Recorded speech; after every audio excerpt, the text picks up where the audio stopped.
Karibu Bukelebe TV. Jifunze neno la Mungu, pokea matumaini na gundua unabii wa kibiblia. Jiunge nasi kwa safari ya kiroho. Hii ni Bukelebe TV. Bukelebe TV. Angalia, dunia imejaa dhambi na maovu. Wakati wa hatari umefika. Usichelewe kujipanga na kumtafuta Yesu. Tafuta wokovu leo kabla ya kuchelewa. Habari njema ikirushwa Bukelebe TV. Karibu sana. Tusiache kufuatilia katika TV ya Bukelebe TV. Habari za wakati huu, karibu tena katika kipindi chetu cha lesoni. Tupo robo ya 4 na tupo katika somo la 8. Leo tunaenda kuangazia lesoni ya Jumatano yenye kichwa kinachosema shujaa mnyenyekevu. Usomaji Biblia kwa mpango, tunasoma kitabu cha Waamuzi sura ya 6. Tuombe. Baba yetu wa mbinguni, tunakushukuru kwa nafasi nyingine ya kujifunza neno lako. Tunakuomba tufungulie akili na mioyo ili tuielewe vizuri lesoni hii na tuishi kulingana na mafundisho yake.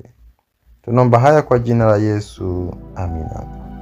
Katika Biblia tunaona kuwa baada ya makabila ya Israeli kugawiwa ardhi, kulikuwa na mashujaa wawili waliobaki kupokea sehemu zao, Kalebu na Yoshua. Kalebu alipokea sehemu yake mapema, lakini Yoshua ambaye alikuwa kiongozi mkuu aliyegawa ardhi kwa makabila yote alipokea urithi wake mwishoni. Tunayasoma haya kitabu cha Yoshua sura ya 19 mstari wa 49 hadi mstari wa 50. Hii inatuonesha unyenyekevu wa Yoshua. Ingawa alikuwa kiongozi mkubwa, hakujiwekea kwanza, bali aliwapa watu wa Mungu kipaumbele. Hii ni tofauti sana viongozi wengi wanaotaka kunufaisha kwanza. Yoshua alichagua mji uitwao Timnath Sela, jina ambalo lina maana ya eneo lililosawazwa au sehemu iliyobaki. Hii inamaanisha kwamba Yoshua kuchukua eneo zuri na la kuvutia ambalo lingeonekana la thamani kubwa. Badala yake alichagua sehemu ya kawaida, pengine yenye kazi kubwa ya kujenga. Hapa tunaona tabia ya uongozi wa kweli, kutanguliza wengine kabla yako na kuridhika na kile Mungu amekupa bila kutamani makuu usioambiwa na Mungu. Mahali alipouchagua Yoshua pia palikuwa karibu na Shilo, mahali palipowekwa hema takatifu, mahali pa ibada. Hii inaonyesha moyo wa Yoshua ulikuwa umejikita kwenye mambo ya Mungu, si mali za dunia. Kipaumbele chake kilikuwa karibu na uwepo wa Mungu kuliko kuwa na sehemu ya kifahari. Mfano wake unafanana na sala ya Daudi katika kitabu cha Zaburi sura ya 27 na ule mstari wa 4, anaposema, nikae nyumbani mwa Bwana siku zote za maisha yangu. Kwa hiyo maisha ya Yoshua yanaonyesha kuwa fursa ya kweli haipo kwenye mali ya ucheo, bali kuwa karibu na Mungu na kufanya kazi yake kwa uaminifu.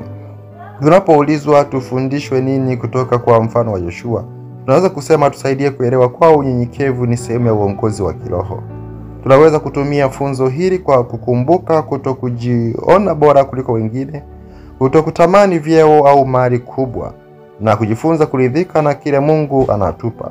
Pia kama Yoshua tunaweza kujifunza kutanguliza kazi ya Mungu kuliko mambo ya kibinafsi. Yoshua alionyesha kwamba thamani ya kweli ni kuwa karibu na Mungu, si kupata vitu vikubwa. Kwa mfano mdogo wa leo, unaweza kuwa kama kiongozi wa familia, kazini au kanisani. Kama ukiwa kiongozi unatanguliza watu wako na unawajibika kwa uaminifu, watu wataona unyenyekevu wako na Mungu atakubariki. Vile vile mtoto akiona mzazi anafanya mambo bila kujipendelea, naye ataiga tabia hiyo. Tunaweza pia kujifunza kuridhika, kwa sababu kuridhika kunaleta amani, lakini tamaa huleta mashindano na uchovu wa moyo. Tuombe.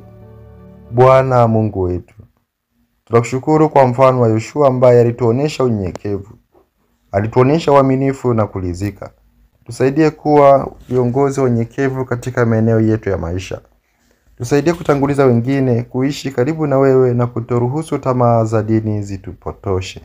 Tunakabidhi maisha yetu, familia zetu na taifa letu la Tanzania kwako. Tunaomba haya kwa jina la Yesu. Amina.